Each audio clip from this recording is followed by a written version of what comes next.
Assalamu alaikum wa rahmatullahi wa barakatuh. Wannan shi ne video namu na 36 a cikin wannan series da muke yi mai suna koyi Power BI. Kamar yadda na faɗa insha Allahu zan yi bayani akan Power BI tun daga farko har zuwa gwargwado abin da ya kamata a ce mutum ya sani a ciki. Idan ba za ku manta ba video namu na ƙarshe mun yi bayani ne akan distinct function a cikin Power BI. Yau insha Allahu a cikin wannan video za mu yi bayani ne akan SumX. Za mu yi bayani ne akan SumX.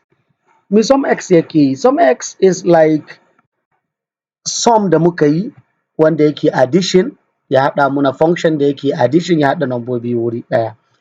Amma wannan SumX ɗin a cikin Power BI abin da yake yi ya sha bamban da sum ɗin da muka sani.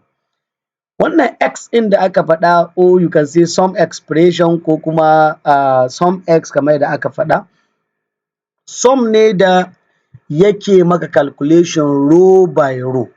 Sannan kuma idan ya maka calculation row by row sannan ya haɗa maka datan wuri ɗaya ya baka answer. Let me explain this. Yanzu wannan datan da muke da shi, wannan data da muke da, za ku ga cewa muna da quantity sold, muna da product price, muna da product price, muna da quantity sold. So idan yanzu ina so in gano duka meye total amount ɗin da muka yi making, abin da zan fara shi ne yadda muka yi creating total, sannan muka yi za mu yi creating mu ce wannan product price multiplied by quantity ya ba mu total. Sai mun samo total na kowane row a nan. Sannan mu zo ƙasa idan muna son mu samo total gaba ɗaya sannan mu yi summing wannan total row ɗin gaba ɗaya ya ba mu total. Shi ne yadda muke amfani da sum in muna so mu samu sum a wannan data kenan. So SumX shi yadda yake yi yanzu, we don't need to create any column da muka kira total. We don't need to do that. Abin da yake yi shi ne wannan X in stand ɗinta row by row take bi tana calculating sannan ta haɗe ma gaba ɗaya ta baka abin da kake so. So yanzu muna yin SumX ne. So abin da za ta muna shi ne za ta yi multiplying wannan product ɗin da wannan, za ta yi multiplying wannan da wannan, za ta yi multiplying wannan da wannan, sai ta samo duka total ɗinsu kamar yadda muke shi a nan, sai kawai ta haɗe muna wuri ɗaya ta ba mu total summation nashi.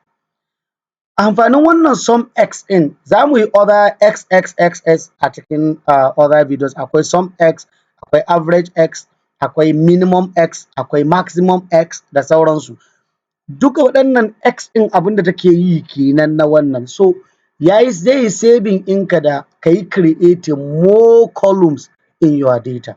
It saves you to create more columns in your data. Zai yi saving naka. Ba sai na zo na yi create another column of this ba sannan in koma in creating sum in haɗa wannan total, ba sai na yi wannan ba. Da na yi amfani da wannan SumX in no need for this column again. All I need is to put these two columns again, use the calculated measure, create that and it will work. Shine abin da SumX yake. SumX is like summary ne na creating kamar abun nan sum product da muke da ita a cikin Excel. So kamar haka ne abin da wannan yake. Ita ma kun san cewa za ta haɗa maka kamar kana da quantity da price, za ta yi multiplying ta duka sannan ta baka total kawai final total za ta baka. So let's go and see how we can work with this. So calculated measure ne, so let me create the measure here. So you click on it. First of all abin da zai tambaye ka, let me call it SumX. Haka zan kira sunan abin nan shi zan kira shi da haka. So zan ce SumX equals to, the function in is SumX. When you put SumX, this is it. The first thing that it will ask you to put is the name of the table. You already know the name of the table that we are using is this product data. Because now we have two tables.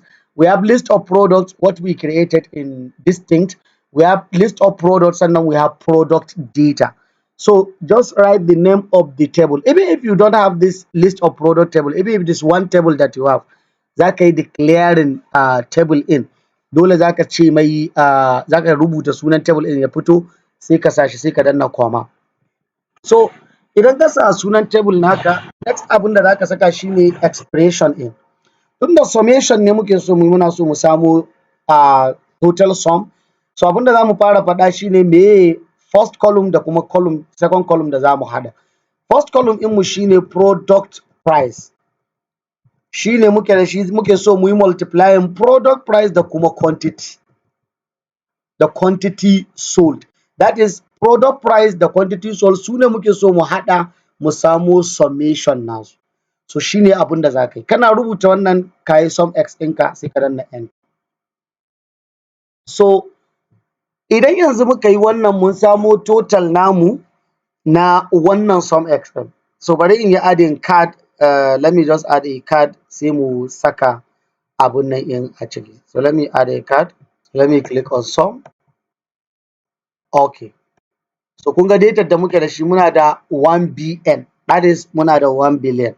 So it's because the data is too much. That's why kuka ga mun samu wannan mai yawa haka. But let me use the same thing ku ga idan muka yi creating another card yanzu. Idan muka yi creating another card za ku ga cewa card ɗin da muka yi total ɗin za mu yi samo total na wannan da muka yi first. Let me show it to you. This table da muka yi calculated in product price times product sold ya bamu wannan. So za mu yi summation na duka wannan data yanzu za ku ga ya bamu the same answer da muka samu a SumX. So let me come back to it. Let me create a measure. Let me create and call it total SumX. Let me call it total, but in total SumX is equals to sum open bracket sum. Now za mu yi amfani da sum ne kawai. Muna so mu yi total column ne kawai muke so mu yi summing. So kun ga wannan muke so mu yi summing, so let me just put this. So yanzu mun samu wannan total sum in, so let me click on it shi ma in sa ga card namu. So let me click on kuka yi dragging kaji kun ga ya bamu the same result. So but wannan sai ka yi long road za ka bi kamin ka samu wannan total in, because sai ka yi create a new column with total da sauransu kamar yadda muka yi a videos na baya kun sai da muka yi calculating duka wannan multiplication da muka yi duka using lokacin da muka yi simple arithmetic. So amma idan za ka yi amfani da SumX you don't need to do that, ba ka buƙatar wannan, kawai za ka yi amfani da SumX ka samu abin da kake so. So wannan shine abin da SumX yake yi, yana taimaka maka ka rage yawan data yanka ba sai ka creating too many columns ba idan kana so kai calculation. All you need to is to apply SumX and get all you want. So ita SumX daga ita za ta bi row by row za ta fara calculation kamar yadda nuna muku, row by row za ta fara calculation wannan da wannan wannan da wannan sai ta gama duka sai ta haɗi maka data ta baka sum na wannan data. So shine wannan SumX in kuma abinda za mu yi cikin wannan video kenan. Gabatar Allah ka samu dace. Wassalamu alaikum wa rahmatullahi wa barakatuh.